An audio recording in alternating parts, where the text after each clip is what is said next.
जी बिल्कुल, तहसील भेरा में civil society के ज़ेर एहतमाम पाक फौज और साबिक जनरल परवेज़ मुशर्रफ हक में रैली निकाली गई है। रैली जैनपुर रोड से शुरू होकर दरवाज़ा चक वाले पर इख्तिताम पजीर हुई।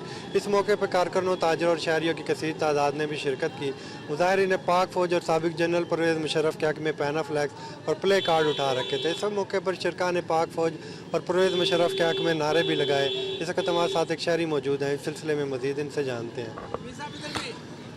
बिस्मिल्लाहिर्रहमानिर्रहीम। पाक फौज हमारे माथे का झूमर है। इस मुल्क में जो अमन है वो पाक फौज की वजह से है। इन नौजवानों को खराज तासीन पेश करते हैं जिन्होंने पाक फौज में शामिल होकर हर बात पर लड़ाई की और इस मुल्क में अमन को बरपा रखा।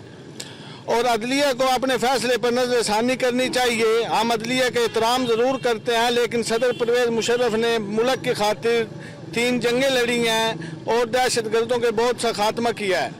बिस्मिल्लाहिर्रहमानिर्रहीम। आज रैली निकालने का हमारा मकसद ये है कि हम अभी पाक फ़ौज के साथ शरा बशारा खड़े हैं और हम इस फैसले पर अदलिया का एहतराम करते हैं, लेकिन हम पाक फ़ौज पे किसी भी किस्म का आंच नहीं आने देंगे। हमारे शहर में सिविल सोसाइटी, अंजुमन ताजरान, बाकी जितने भी हमारे दोस्त बाब हैं, उन्होंने रैली निकाल कर ये साबित किया है कि हम पाक फ़ौज के साथ हैं।